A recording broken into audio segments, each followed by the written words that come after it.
అందరికీ నమస్కారం. నా పేరు లక్ష్మీనారాయణ. మీరు చూస్తున్నది KTR tech book YouTube channel. ఈ వీడియోలో అయితే మనం ASUS Vivobook 15 Intel core i5 12th generation laptop unboxing చేయబోతున్నాం. అలాగే ఈ ల్యాప్టాప్ యొక్క ఫీచర్స్ అన్ని కూడా మనం తెలుసుకుందాం. అండ్ ఈ ల్యాప్టాప్ పర్ఫార్మెన్స్ ఎలా ఉందనేటువంటిది కూడా మనం చూద్దాం. అండ్ మోస్ట్ ఇంపార్టెంట్లీ ఈ ల్యాప్టాప్ని ప్రజెంట్ మీకు ఆన్లైన్లో ఉన్నటువంటి రేటుకి దీని యొక్క కాన్ఫిగరేషన్ బట్టి కొనొచ్చా లేదా అనేటువంటిది కూడా మనం తెలుసుకుందాం. అండ్ మోస్ట్ ఇంపార్టెంట్లీ ఈ ల్యాప్టాప్ ఎవరైనా సరే కొద్దిగా ఎక్కువ ప్రాసెసింగ్ ఉండేటువంటి ఎక్కువ జీబీని కన్జ్యూమ్ చేసుకునేటువంటి యాప్స్ కానీ ఇలాంటివి యూజ్ చేయడానికి, అలాగే ఎక్కువ సాఫ్ట్వేర్స్ ఎక్కువ లోడ్ ఉండేటువంటి సాఫ్ట్వేర్స్ ఏవైతున్నాయి సాఫ్ట్వేర్స్ యూజ్ చేయడానికి ఈ ల్యాప్టాప్ యూజ్ అవుతుందా, అలాగే స్టూడెంట్స్కి ల్యాప్టాప్ యూజ్ అవుతుందా, ఇలాంటి విషయాలన్నీ కూడా మనం అయితే పూర్తిగా ఈ వీడియోలో తెలుసుకుందాం. ఫస్ట్ అయితే మనం దీన్ని అన్బాక్సింగ్ చేద్దాం. ఇది వచ్చేసి మీరు ఇక్కడ చూస్తున్నారు కదా, ASUS Vivobook అనేటువంటిది. ఇది ASUS ల్యాప్టాప్ అండి, Vivobook 15. అండ్ ప్రాసెసర్ విషయానికి వస్తే Intel core i5 12th generation processor. And RAM విషయానికి వస్తే 8GB ర్యామ్ అయితే దీంట్లో ఇచ్చారు. అలాగే 512GB SSD అయితే దీంట్లో ఇవ్వడం జరిగిందండి. హార్డ్ డిస్క్ వచ్చేసరికి SSD టైప్ హార్డ్ డిస్క్ ఇచ్చారు. అలాగే ఒరిజినల్ విండోస్ 11 హోమ్తో అయితే ఈ ల్యాప్టాప్ వచ్చింది. అండ్ దీంట్లో ఇన్బిల్ట్ గ్రాఫిక్ కార్డ్ ఉంది, ఎక్స్ట్రా గ్రాఫిక్ కార్డ్ అయితే లేదు. అండ్ మోస్ట్ ఇంపార్టెంట్ ఈ ల్యాప్టాప్ వచ్చేసరికి 15.6 ఇంచెస్ సైజ్ అయితే ఉంది. సో ఫస్ట్ అయితే మనం దీని యొక్క లుక్ కానీ అలాగే ఇవన్నీ కూడా ఎలా ఉన్నాయి అనేటువంటిది చూద్దాం. సో వన్స్ మీరు అన్బాక్సింగ్ ఈ విధంగా బాక్స్ ఓపెన్ చేసిన తర్వాత సో వెదర్ జస్ట్ మనకి ప్రొటెక్షన్కి ఇవ్వడం జరిగింది ల్యాప్టాప్ని. సో బాక్స్ ఓపెన్ చేసిన తర్వాత మనకైతే ల్యాప్టాప్ ఒక సైడ్ ఇచ్చారు. తర్వాత ఇక్కడ వచ్చేసరికి దీని యొక్క ఛార్జర్ ఇవ్వడం జరిగింది. వన్స్ ఛార్జర్ మనం అయితే ఫస్ట్ తీద్దాం. ఛార్జర్ అయితే మనకి యాక్చువల్గా చాలా అడాప్టర్ ఇవంతా ఏదైతే ఉందో ఛార్జర్ చాలా చిన్న సైజ్ ఇచ్చారండి, చాలా లైట్ వెయిట్ అయితే ఇది ఉంది.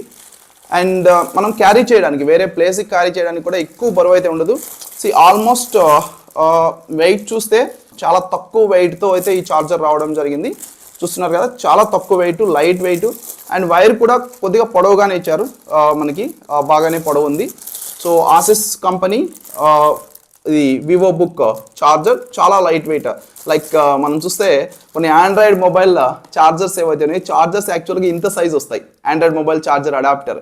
సో ఇదైతే సేమ్ అదే సైజులో ఉన్నట్టు అనిపిస్తుంది నాకు, ల్యాప్టాప్ ఛార్జర్ లాగా అయితే అనిపించట్లేదు. సో అది ఏ విధంగా ఛార్జింగ్ ఎక్కుతుంది, ఇది ఫాస్ట్ ఛార్జింగ్ కూడా ఉంది యాక్చువల్గా. సో అయితే ఏ విధంగా ఛార్జింగ్ ఎక్కుతుంది అనేటువంటిది కూడా మనం ఒకసారి చెక్ చేద్దాం. తర్వాత మనకైతే ఇక్కడ ల్యాప్టాప్ ఇవ్వడం జరిగింది. ల్యాప్టాప్ ఇచ్చారు ఈ బాక్స్లో.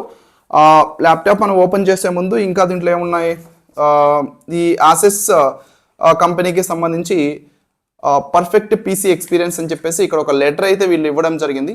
అంటే వీళ్ళు ASUS కంపెనీకి సంబంధించినటువంటి ఆన్లైన్ సపోర్ట్ కానీ ఇవన్నీ కూడా దీంట్లో మెన్షన్ చేశారు. తర్వాత ఈ ల్యాప్టాప్కి సంబంధించినటువంటి ఒక డాక్యుమెంట్ అయితే ఇచ్చారండి, అంటే దీని యొక్క గైడ్, దీన్ని ఎలా యూజ్ చేయాలి, అలాగే దీన్ని ఎలా సెటప్ చేసుకోవాలి, వాటన్నిటికీ సంబంధించి each and every step country వైజ్గా అయితే దీంట్లో ఇవ్వడం జరిగింది. సో ఇది కూడా మనకు అవసరం లేదు, పక్కన పెట్టేద్దాం. అండ్ దీని తర్వాత దీంట్లో how to activate the office అనేటువంటిది ఇచ్చారండి, అంటే MS ఆఫీస్ కూడా దీంట్లో ఫ్రీగా ఇవ్వడం జరిగింది. ఈ MS ఆఫీస్ని ఎలా యాక్టివేట్ చేసుకోవాలనే దానికి సంబంధించి ఒక QR కోడ్ ఇచ్చారు. ఈ QR కోడ్ని స్కాన్ చేసి మనం దీన్ని యాక్టివేట్ చేసుకోవచ్చు. ఇదైతే దీంట్లో బాక్స్లో ఇవ్వడం జరిగింది. సో ఇంతకు మించి మనకి ఈ ల్యాప్టాప్ వచ్చినటువంటి బాక్స్లో అయితే ఇంకేం లేవు. దీన్ని అయితే మనం ఫస్ట్ పక్కన పెట్టేద్దాం. So then once laptop open చేసిన తర్వాత మనకైతే ఫ్రంట్ లుక్ మీరు చూస్తున్నారు కదా, ఈ విధంగా అయితే ఉందండి. సో ఫ్రంట్ లుక్ పైన బ్యాక్ లుక్ అంటాం కదా, సో ప్యానల్ మీద లుక్ అయితే ఈ విధంగా ఉంది. సో మీరు చూస్తున్నారు కదా, చాలా చాలా అట్రాక్టివ్గా ఉంది. అండ్ ఇది కలర్ కూడా బ్లూ కలర్ అండి. సో డార్క్ బ్లూ కలర్ అయితే మనకి ఇక్కడ రావడం జరిగింది. చాలా అట్రాక్టివ్గా ఉంది ల్యాప్టాప్. అండ్ అక్కడ పైన కూడా మీరు డిజైన్ చూస్తే ASUS Vivobook అనేటువంటి డిజైన్ అయితే ఇది రావడం జరిగింది. చాలా బాగా గుడ్ లుక్ అయితే ఉంది. అండ్ బ్యాక్ సైడ్ కూడా మనం చూసినట్లయితే బ్యాక్ సైడ్ కూడా మనకి ఇక్కడైతే మెయిన్గా దీనికి సంబంధించి ఎయిర్ ఫిల్టర్స్ కూడా ఇవన్నీ కూడా ఇవ్వడం జరిగింది. అలాగే ఇక్కడైతే మనకి స్పీకర్స్ ఇచ్చారు. స్పీకర్ వచ్చేసరికి ఇక్కడ స్పీకర్ ఇచ్చారు, ఇక్కడ స్పీకర్ ఇచ్చారు. అండ్ సౌండ్ ఎలా ఉంది అనేటువంటిది కూడా వన్స్ నేను ఆన్ చేసిన తర్వాత ఓపెన్ చేసి చెక్ చేసి మీకు చెప్తాను. అండ్ వెయిట్ విషయానికి వస్తే కూడా చాలా తక్కువ వెయిట్ ఉందండి, మరీ ఎక్కువ వెయిట్ అయితే లేదు. చాలా బాగా ఉంది, చాలా ఈజీగా అయితే దీన్ని క్యారీ చేయొచ్చు మనం. అండ్ మనం వన్స్ ఓపెన్ చేస్తే దీన్ని, so I'm just opening this, చూసారు కదా, వన్స్ మనం ఓపెన్ చేస్తే ఈ విధంగా అయితే ఉంది. అండ్ హియర్ మెయిన్గా మనకి చూస్తే స్క్రీన్ అయితే కూడా చాలా బాగుంది. అండ్ ఇక్కడ అయితే మనకి ఫ్రంట్ కెమెరా ఇచ్చారు. ఫ్రంట్ కెమెరా క్లారిటీ కూడా మనం ఒకసారి చెక్ చేద్దాం. అండ్ కీబోర్డ్, సో కీబోర్డ్ కూడా మనకి ఈ విధంగా ఇవ్వడం జరిగింది. కీబోర్డ్ అండ్ ఇది కూడా కొద్దిగా అట్రాక్టివ్ కీబోర్డ్ కీస్ ఏవైతే ఉన్నాయో కీస్ కూడా చాలా బాగా అనిపిస్తున్నాయి నాకైతే. అండ్ తర్వాత ఇక్కడ వచ్చేసరికి ఇంటెల్ కోర్ i5 ప్రాసెసర్ కాబట్టి ఇది ఆ ఇంటెల్ కోర్ i5 ప్రాసెసర్కి సంబంధించినటువంటి ఒక స్టిక్కర్ అయితే ఒకటి ఇవ్వడం జరిగింది. తర్వాత ఇంటెల్ ఐరిస్ స్టిక్కర్ ఒకటి ఇచ్చారు. విండోస్ 11, సో ఇది మైక్రోసాఫ్ట్ విండోస్కి సంబంధించి ఎంఎస్ ఆఫీస్కి సంబంధించినటువంటి స్టిక్కర్ అయితే ఇక్కడ ఒకటి ఇవ్వడం జరిగింది. సో ఇక్కడ వచ్చేసి ఆసెస్ యాంటీ మైక్రోబియల్ గార్డ్ ప్లస్ అని చెప్పేసి ఇక్కడ ఒక స్టిక్కర్ ఇవ్వడం జరిగింది. తర్వాత ఈ స్టిక్కర్లో మీరు చూసినట్లయితే ఇది వచ్చేసి ASUS Vivobook 14 or 15 or 17 అని చెప్పేసి దానికి సంబంధించినటువంటి ఫీచర్స్తో ఇది ఒకటి ఇవ్వడం జరిగిందండి. ASUS ErgoSense కీబోర్డ్, ఇది ASUS ErgoSense కీబోర్డ్తో వచ్చింది. అలాగే physical web cam shield for instant privacy. So దీనికైతే ఈ విధంగా వెబ్ క్యామ్ ఏదైతే ఉందో వెబ్ క్యామ్ ఫిజికల్గా కూడా ఇది ఇచ్చారండి. అంటే మనం ఈ షీల్డ్ క్లోజ్ చేసుకోవచ్చు. చూసారు కదా, ఇది ఇట్లా అంటే క్లోజ్ అయిపోతుంది, సో ఇట్లా అంటే ఓపెన్ అవుతుంది. సో కాబట్టి ఇక్కడ మీరు ఫిజికల్గా ఈ వెబ్ క్యామ్ని క్లోజ్ చేసుకునే దానికి కూడా ఆ ఫీచర్ అయితే దీంట్లో ఇవ్వడం జరిగింది. అది కూడా వీళ్ళు ఇక్కడ మెన్షన్ చేశారు. తర్వాత ASUS AI noise cancelling audio for clear speech. So డైరెక్ట్గా దీంట్లో ఏదైతే మనకి మైక్ ఉంటుందో ఆ మైక్ వచ్చేసరికి ఆర్టిఫిషియల్ ఇంటెలిజెన్స్ టెక్నాలజీతో ఇవ్వడం జరిగింది ASUS. సో మీరు డైరెక్ట్గా ఏదైనా వీడియోస్ అవి రికార్డింగ్ చేయాలన్నా కూడా, లేదంటే మీరు వీడియో కాల్స్ అవి మాట్లాడాలన్నా కూడా AI నాయిస్ క్యాన్సిలేషన్ ఫీచర్తో అయితే ఇది ఇవ్వడం జరిగింది. అండ్ 180-degree లే flat hinge for divorce usage. And ఇది వచ్చేసరికి మనం 180-degree స్క్రీన్ అండి, లైక్ ఇలాగా ఫ్లాట్గా కూడా చేసుకోవచ్చు. చూసారు కదా, ఫ్లాట్గా చేసుకోవచ్చు ఈ విధంగా. సో 360-degree అయితే కాదు, అంటే వెనక్కి ఇలా మార్చలేం. సో బట్ ఇక్కడ వరకు 180-degree ఈ విధంగా మనమైతే స్క్రీన్ చేయొచ్చు. ఆ ఫీచర్ కూడా దీంట్లో మెయిన్గా అయితే మనకి ఇవ్వడం జరిగింది. తర్వాత స్ట్రింజెంట్లీ tested to US military grade durability standards. And most importantly United states of America military grade durability standards ఏవైతే ఆ స్టాండర్డ్స్ ప్రకారం ఈ ల్యాప్టాప్ అంతా కూడా చెక్ చేసి ఈ విధంగా చేసామని చెప్తున్నారు. And most importantly fast and stable ASUS wifi master. And wifi connection ఏదైతే ఉందో ఇది కూడా చాలా ఫాస్ట్గా వైఫైని అయితే ఇది రిసీవ్ చేసుకుంటుందని చెప్తున్నారు. ఇవన్నీ కూడా ఈ స్టిక్కర్లో అయితే మనకి ఇక్కడ ఇవ్వడం జరిగిందండి. ఈ ల్యాప్టాప్కి సంబంధించి ఈ స్టిక్కర్లో మనకి ఇది ఇచ్చారు. సో అయితే వన్స్ మనం దీన్ని ఆన్ చేసిన తర్వాత ఇవి దీనికి సంబంధించినటువంటి కంప్లీట్ ఫీచర్స్. అండ్ మనం పోర్ట్స్ విషయానికి వస్తే, సో ఇక్కడైతే మనకి ఒక USB పోర్ట్ ఇచ్చారు, ఒక సైడు USB పోర్టు. అండ్ దీని తర్వాత ఇటు సైడ్ వచ్చేసరికి మనకి ఒకటి HDMI పోర్ట్ ఒకటి ఇవ్వడం జరిగింది. తర్వాత ఇక్కడ మరొక 2 USB పోర్ట్స్ ఇచ్చారు, 2 USB పోర్ట్స్ ఇచ్చారు. తర్వాత ఒక C టైప్ పోర్ట్ కూడా ఇవ్వడం జరిగింది. సో మనకి C టైప్ చార్జర్స్ కూడా ఉంటాయండి ల్యాప్టాప్కి. సో ఆ C టైప్ చార్జర్ కనెక్ట్ చేసుకోవాలన్నా కూడా వాటికి సంబంధించి ఈ విధంగా C టైప్ పోర్ట్ కూడా ఇచ్చారు. తర్వాత ఇక్కడ వచ్చేసరికి మీకు ఇది ఇయర్ ఫోన్స్ కనెక్ట్ చేసుకునే దానికి సంబంధించిన జాక్ ఒకటి ఇవ్వడం జరిగింది. అలాగే ఇక్కడ ఒక DCIN ఇవ్వడం జరిగింది, DCIN ఇచ్చారు మనకి. ఇది ఓవరాల్గా ల్యాప్టాప్ అన్బాక్సింగ్. సో దీన్ని వన్స్ యూస్ చేసిన తర్వాత దీని పర్ఫార్మెన్స్ ఎలా ఉండనేటువంటిది కూడా మనం చెక్ చేద్దాం. అండ్ డిస్ప్లే విషయానికి వస్తే 15.6 ఇంచ్ ఫుల్ HD డిస్ప్లే అయితే దీంట్లో ఇవ్వడం జరిగింది. 16:9 ఆస్పెక్ట్ రేషియోతో ఇది వచ్చింది. LED బ్యాక్లిట్ ఉంది. అలాగే 60 Hz రీఫ్రెష్ రేట్తో అయితే ఇది రావడం జరిగింది. 250 నిట్స్తో ఇదైతే మెయిన్గా ఇచ్చారు.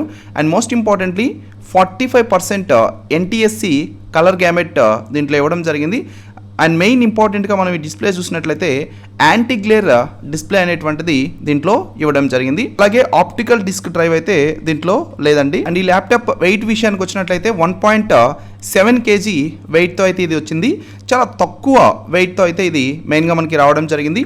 అలాగే వెబ్ కెమెరా ఏదైతే మనం మాట్లాడుకున్నామో వెబ్ కెమెరా యాక్చువల్గా 720 పిక్సెల్తో HD కెమెరా విత్ ప్రైవసీ షట్టర్తో ఈ కెమెరా అయితే మనకి ఇచ్చారు దీంట్లో.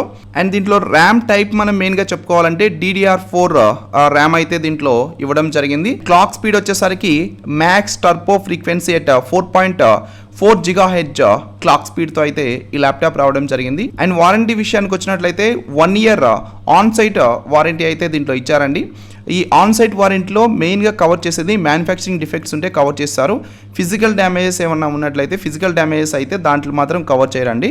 ఆన్ సైట్ వారంటీ మీరు ఎక్కడున్నా సరే అక్కడికి వచ్చి వీళ్ళు 1 year లోపు ఏదన్నా మ్యానుఫ్యాక్చరింగ్ డిఫెక్ట్స్ ఉన్నట్లయితే వాటిని మాత్రం సో ఆ సర్వీస్ అనేది చేసిపోతారు. అండ్ కాస్ట్ విషయానికి వచ్చినట్లయితే ఈ ల్యాప్టాప్ అయితే నేను ఫ్లిప్కార్ట్ నుంచి ఆర్డర్ చేశాను. ప్రజెంట్ ఈరోజు కాస్ట్ అయితే యాక్చువల్గా 40,990 రూపీస్ అయితే కాస్ట్ ఇది ఉంది. బట్ నేను కొనింది యాక్చువల్గా దీంట్లో నాకు ఒక 7,200 రూపీస్ ఆఫ్ వచ్చింది దీపావళి ఆఫర్స్లో. సో నాకైతే 33,818 రూపీస్ పడిందండి. అన్బాక్సింగ్ తర్వాత ఫ్యూ డేస్ ల్యాప్టాప్ యూజ్ చేసిన తర్వాత ఈ ల్యాప్టాప్లో ఉన్నటువంటి ప్రోస్ అండ్ కాన్స్ ఏంటనేటువంటిది మనం చూద్దాం. అండ్ మెయిన్గా డిస్ప్లే విషయానికి వస్తే మనకి డిస్ప్లే చాలా బాగా ఉంది. యాంటీ గ్లేర్ ప్రొటెక్షన్తో దీని యొక్క డిస్ప్లే అయితే ఇవ్వడం జరిగింది. అంటే దీన్ని మీరు ఎక్కువసేపు యూజ్ చేసినా కానీ మీ ఐస్ అనేవి స్ట్రెయిన్ అవ్వవు. సో ఆ విధమైనటువంటి ప్రొటెక్షన్ అనేటువంటిది ఈ స్క్రీన్లో ఉంటుంది. బట్ దీంట్లో ఉన్నటువంటి ఒక డిసడ్వాంటేజ్ ఏంటంటే మీరు వీడియోని కానీ ప్లే చేసినప్పుడు ఇలాగా సైడ్ నుంచి చూసేటప్పుడు అంటే స్ట్రైట్గా చూస్తే మాత్రమే మీకు ఎగ్జాక్ట్గా కనిపిస్తుందండి. సైడ్ నుంచి చూస్తే ఏంటంటే అది ఎగ్జాక్ట్ పిక్చర్ అనేది క్లారిటీగా మనకి కనిపించదు. అలాగే ఇంటర్నెట్ వన్స్ మనం కనెక్ట్ చేసిన తర్వాత వైఫై కూడా హై స్పీడ్ వైఫై అనేటువంటిది ఇది రిసీవ్ చేసుకుంటుంది సిగ్నల్స్ అని చెప్పేసి చెప్పడం జరిగింది. అయితే ఒక్కసారి నేను ఇక్కడ ఆన్ చేస్తున్నా చూడండి. వన్స్ ఆన్ చేసిన తర్వాత ఎలాంటి స్పీడ్ వస్తుంది అనేది ఒకసారి మనం చూద్దాం. నేను గూగుల్ క్రోమ్ యూజ్ చేస్తున్నా. ఇక్కడ గూగుల్ క్రోమ్ వన్స్ క్లిక్ చేసిన తర్వాత ఇది టైం తీసుకుంటుంది చూడండి. ఇంత టైం తీసుకుంది, ఆల్మోస్ట్ 5 seconds తీసుకుందండి ఇది ఆ క్రోమ్ను ఓపెన్ చేయడానికి. సో ఒక విధంగా చూస్తే ఆ స్పీడ్ అనేటువంటిది మనకి కొద్దిగా తక్కువే. యూట్యూబ్ ఇది ఓపెన్ చేసి చూద్దాం ఎలాంటి స్పీడ్ వస్తుంది అనేటువంటిది. సో నేను యూట్యూబ్ మీద ఇప్పుడు క్లిక్ చేశాను. బట్ ఓపెన్ అవ్వడం అయితే క్విక్గానే ఓపెన్ అయింది. అయితే ఇక్కడ ఒక వీడియో కూడా నేను ప్లే చేసి చూస్తాను ఎలా ప్లే అవుతుంది, ఎంతసేపు ప్లే అవుతుంది, సౌండ్ ఎలా వస్తుంది అనేటువంటిది కూడా నేను చెప్తాను. ఓకే, సో వీడియో లోడ్ అవ్వడం అయితే స్పీడ్గానే లోడ్ అయింది. అండ్ సౌండ్ విషయానికి వస్తే సౌండ్ స్పీకర్స్ దీనికి యాక్చువల్లీ బ్యాక్ సైడ్ ఇచ్చారు. సో ఇక్కడ అండ్ ఇక్కడ 2 స్పీకర్స్ అనేటువంటివి దీనికి ఇవ్వడం జరిగింది. And speakers actually most of the laptops back side speakers ఇస్తారు కానీ బట్ టాప్లో ఇస్తే బాగుంటుంది, బాగా సౌండ్ వస్తుంది. ఇక్కడ లోపలికి ఇవ్వడం వల్ల మనం ఏదన్నా బెడ్ మీద అలా పెట్టినప్పుడు సౌండ్ తగ్గుతుంది. బట్ ఒకసారి ఇది చూద్దాం మనం సౌండ్ ఎంత వరకు వస్తుంది. నేను ఫుల్ సౌండ్ పెడుతున్నా. ఫుల్ సౌండ్ 100% సౌండ్ అయితే నేను ఇక్కడ పెట్టుంది.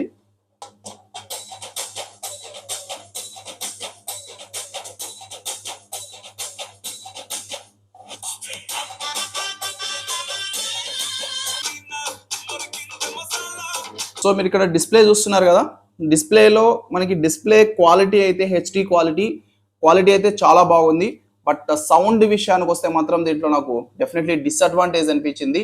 సౌండ్ ఏంటంటే ఒక మాస్ టైప్లో సౌండ్ వస్తుంది కానీ అంత పర్ఫెక్ట్ సౌండ్ అనేటువంటిది దీంట్లో రావట్లేదు. అంటే మ్యూజిక్ ఏదైతే ఉందో మ్యూజిక్లో ఎవ్రీథింగ్ కవర్ అవ్వట్లేదు, ఆ ట్యూన్స్ అంతా కూడా కవర్ అవ్వట్లేదు. ఒక మాస్ టైప్లో సౌండ్ అయితే వస్తుంది. సౌండ్ అయితే కొద్దిగా పర్లేదు, బట్ హై సౌండ్ అయితే కాదు. సౌండ్ కూడా average sound. But and sound విషయానికి వస్తే మాస్ సౌండ్ అయితే వస్తుంది కానీ అంత లైక్ సో మెలోడియస్ సౌండ్ అయితే ఈ స్పీకర్స్లో రావట్లేదు. అది డెఫినెట్లీ ఒక డిసడ్వాంటేజ్ అని దీంట్లో మనం చెప్పుకోవచ్చు. 512 GB SSD ఇవ్వడం జరిగింది. సో ఈ 512 GB SSD ఒకసారి మనం చూద్దాం. 512 GB. సో 512 GB SSDలో మనకి ఓవరాల్గా ఇచ్చింది యాక్చువల్లీ 475 GBనే ఇచ్చారండి.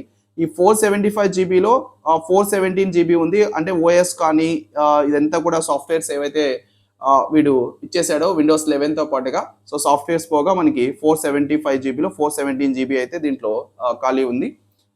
ఇదైతే ఎస్ఎస్డి. అండ్ ఇది ఎస్ఎస్డినా కాదా అనేది మీరు చెక్ చేసుకోవచ్చు. దానికి ఎలా అంటే సో మీరు టాస్క్ మేనేజర్లోకి వెళ్ళాల్సి ఉంటుంది. టాస్క్ మేనేజర్ ఓపెన్ చేసి చూసారు కదా, టాస్క్ మేనేజర్ ఓపెన్ చేస్తే దీంట్లో వచ్చేసరికి మీకు పర్ఫార్మెన్స్లోకి వెళ్ళండి. పర్ఫార్మెన్స్లోకి వెళ్తే ఇక్కడ చూపిస్తుంది మీకు ఓవరాల్గా సిపియూ స్పీడ్ ఎంత ఉంది, 1.67 GHz అలా వస్తుంది. అండ్ మెమరీ వచ్చేసరికి 7.7 GB మెమరీ. ఇది ర్యామ్ అండి, ర్యామ్ 8 GB ర్యామ్తో వచ్చింది. ఇది 8 GB ర్యామ్లో 7.7 GB ర్యామ్ అయితే దీంట్లో ఇవ్వడం జరిగింది. అండ్ డెస్క్టాప్ మీరు చూస్తున్నారు కదా SSD. So SSD desktop. And ఇది వైఫై కనెక్షన్ ఎంత వస్తుందని చూపిస్తున్నారు. And CPU overall performance GPU. So ఇది వచ్చేసి ఇంటెల్ గ్రాఫిక్స్ కార్డ్ అండి. సో ఇంటెల్ గ్రాఫిక్స్ కూడా మనకి ఇక్కడ చూపించడం జరిగింది. ఇది జీపీయూ. సో వన్స్ మీరు దీని మీద క్లిక్ చేసినట్లయితే మీకు ఎంత జీపీయూ ఉందనేటువంటిది కూడా చూపిస్తారు. జీపీయూ అంటే గ్రాఫిక్స్ అండి. ఇది 3.8 GB గ్రాఫిక్స్ అండి. 3.8 GB గ్రాఫిక్స్, దాంట్లో 0.7 GB యూజ్ చేయడం జరిగింది. సో ఇదైతే గ్రాఫిక్స్. సో ఈ విధంగా మీరు దీని యొక్క ర్యామ్ కానీ తర్వాత మెమరీ ఎస్ఎస్డి మెమరీ కూడా మీరు ఇక్కడ చూడొచ్చు. సో అంటే దాని యొక్క రెస్పాన్స్ టైం ఎలా ఉంది, యాక్టివ్ టైం ఎలా ఉంది అనేటువంటిది క్లియర్గా మీకు ఇక్కడ చూపిస్తుంది. సో బట్ ఈ కాస్ట్లో ఇది బెటర్. స్పీడ్ విషయానికి వస్తే మాత్రం దిస్ ఈజ్ 100% గుడ్ అని మనం చెప్పొచ్చు. అండ్ ఇక్కడ దీని యొక్క కెమెరా విషయానికి వస్తే కెమెరా ఎలా వర్క్ అవుతుంది అనేటువంటిది మనం చూద్దాం. కెమెరా క్లారిటీ ఎలా ఉంది అనేటువంటిది ఒకసారి చెక్ చేద్దాం. సో కెమెరా వచ్చేసి ప్రిసైజ్ లొకేషన్ యాక్సెస్ చేయాలా వద్దా అనేటువంటిది అడుగుతుంది ఇక్కడ. అండ్ ఇది వచ్చేసి కెమెరా. సో కెమెరాకి వచ్చేసి మీరు యాక్చువల్లీ ఇక్కడ ప్రొటెక్షన్ ఇచ్చారండి. సో మీరు కెమెరా ఆఫ్ చేసుకోవాలని ఈ విధంగా ఫిజికల్ ప్రొటెక్షన్ కూడా ఇవ్వడం జరిగింది. సో ఇది కనుక మీరు క్లోజ్ చేస్తే ఇలా కెమెరా ఆఫ్ అయిపోతుంది. సో వన్స్ మీరు ఆన్ చేయాలంటే దీన్ని సైడ్ కంటే కెమెరా అయితే మీకు ఆన్ అవుతుంది. So like this. And clarity, camera clarity వచ్చేసరికి మాత్రం సో బెటర్. సో ఈ కాస్ట్లో మనకి ఈ కెమెరా క్లారిటీ అనేటువంటిది నాకైతే పర్లేదు అనిపించింది. సో మీరు చూపిస్తాను నేను దగ్గరకు వచ్చి క్లారిటీ ఎలా ఉందనేటువంటిది. అండ్ వీడియో రికార్డింగ్ కూడా ఉంది మీకు ఈ కెమెరాలో. అండ్ ఫొటోస్ తీసుకోవచ్చు. సో అండ్ దీనికి వచ్చేసరికి మైక్ ఏదైతే ఉందో, సో మైక్ కూడా నాయిస్ క్యాన్సిలేషన్ మైక్ అనేది దీంట్లో ఇవ్వడం జరిగింది. సో అదైతే పర్ఫెక్ట్గానే వర్క్ చేస్తుంది మైక్ అయితే దీంట్లో. అండ్ ఛార్జింగ్ విషయానికి వస్తే, సో ప్రజెంట్ దీంట్లో యాక్చువల్లీ 80% ఛార్జింగ్ ఉంది. మీరు చూస్తే 80% ఛార్జింగ్. 80% ఛార్జింగ్కి 3 hours చూపిస్తుందండి టైం. ఓకే, 3 hours చూపిస్తుంది.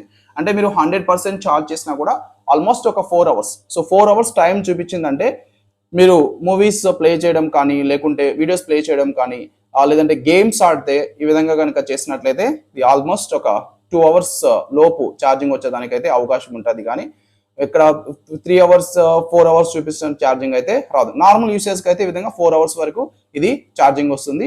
బట్ వీడియోస్ అవి ప్లే చేసినప్పుడు మాత్రం ఛార్జింగ్ 2 hours అలా వచ్చేదానికి అవకాశం ఉంటుంది. కాబట్టి ఛార్జింగ్ విషయంలో కూడా మీకు ఎక్కువ ఛార్జింగ్, ఎక్కువ టైం కావాలంటే మాత్రం ఇది మీకు ఉపయోగపడదు. ఛార్జింగ్ తక్కువ, ఒక 1 hour 2 hours ఛార్జింగ్ ఉన్నా సరిపోతుంది మాకు అనుకున్నట్లయితే this is the good laptop. Okay, ASUS Vivobook laptop. And ఒక్కసారి దీంట్లో మైక్రోసాఫ్ట్ స్టోర్ ఓపెన్ చేద్దాం. ఎంత స్పీడ్గా ఓపెన్ అవుతుంది అనేటువంటిది మనం చూద్దాం. సో నేనైతే ఇప్పుడు క్లిక్ చేశాను, చూస్తున్నారు కదా. ఓకే, సో మరీ అంత స్పీడ్ కాదు, బట్ క్విక్గానే ఓపెన్ అయింది. బట్ ఒక 3 to 5 seconds టైం అయితే తీసుకుంటుంది. ఆ టైం అనేటువంటిది యాక్చువల్లీ మనకి ఇంటర్నెట్ని బట్టి కూడా ఉంటుంది. బట్ స్పీడ్ వర్క్ అయితే పర్ఫెక్ట్ అండి. స్పీడ్ అయితే నాట్ అన్ ఇష్యూ. అండ్ మీరు ఏదైనా గేమ్స్ ఎక్కువ గేమ్స్ ప్లే చేయాలంటే మాత్రం ఈ ల్యాప్టాప్ మీకు యూజ్ అవ్వదు. ది జనరల్ పర్పస్కి మీరు ఏదన్నా సాఫ్ట్వేర్స్ ఇన్స్టాల్ చేసుకొని మీరు వర్క్ చేసుకోవాలన్నా, లేదంటే యాజ్ అ స్టూడెంట్గా మీరు పవర్ పాయింట్ కానీ మైక్రోసాఫ్ట్ యూజ్ చేసి మీరు మైక్రోసాఫ్ట్ యూసేజ్కి దీన్ని యూజ్ చేసుకోవాలన్నా పర్ఫెక్ట్గా యూజ్ అవుతుంది. లేదంటే ఏదైనా వీడియోస్ కానీ, వీడియో రికార్డింగ్స్ కానీ, లేకుంటే కంటెంట్ ప్రిపేర్ చేసేదానికి కానీ, ఇలాంటి వాటికి కూడా ఇది చాలా బాగా యూజ్ అవుతుంది. అండ్ ఎడిటింగ్, మీరు వీడియో ఎడిటింగ్ చేసుకోవాలంటే కూడా ఇది సరిపోతుంది. బట్ మీరు ప్రీమియర్ ప్రో ఇలాంటి సాఫ్ట్వేర్స్ యూజ్ చేసేయాలంటే 2020 వర్షన్ అలాంటివి అయితే మీకు ఈ ల్యాప్టాప్లో సపోర్ట్ చేస్తాయి. బట్ 2024, 2023 వర్షన్స్ ప్రీమియర్ ప్రో కనుక మీరు యూజ్ చేయాలనుకున్నట్లయితే ఈ ల్యాప్టాప్ 100% మీకు సపోర్ట్ చేయదు. ఎందుకంటే మీకు గ్రాఫిక్ కార్డ్ అనేది తక్కువ ఉంది. 3.8 GB మాత్రమే గ్రాఫిక్ కార్డ్ ఉంది. కాబట్టి అది కూడా ఇంటర్నల్ గ్రాఫిక్ కార్డు. కాబట్టి మీకు అలాంటి సాఫ్ట్వేర్స్ యూస్ చేయాలంటే ఎక్స్ట్రా గ్రాఫిక్ కార్డు మీరు తీసుకోవాల్సి ఉంటుంది. ఎక్స్ట్రా గ్రాఫిక్ కార్డు ఉండే ల్యాప్టాప్స్ యూస్ చేస్తే బెటర్. ఈ ల్యాప్టాప్ అయితే దానికి 100% మీకు బెస్ట్ కాదని నేను చెప్తాను. ఇది ఓవరాల్గా ఈ ల్యాప్టాప్ యొక్క పర్ఫార్మెన్స్, ఈ ల్యాప్టాప్ యొక్క రివ్యూ. అండ్ తప్పనిసరిగా వీడియో కనుక మీకు నచ్చినట్లయితే వీడియోని లైక్ చేయండి. అలాగే మీ ఫ్రెండ్స్ కూడా వీడియోని షేర్ చేయండి.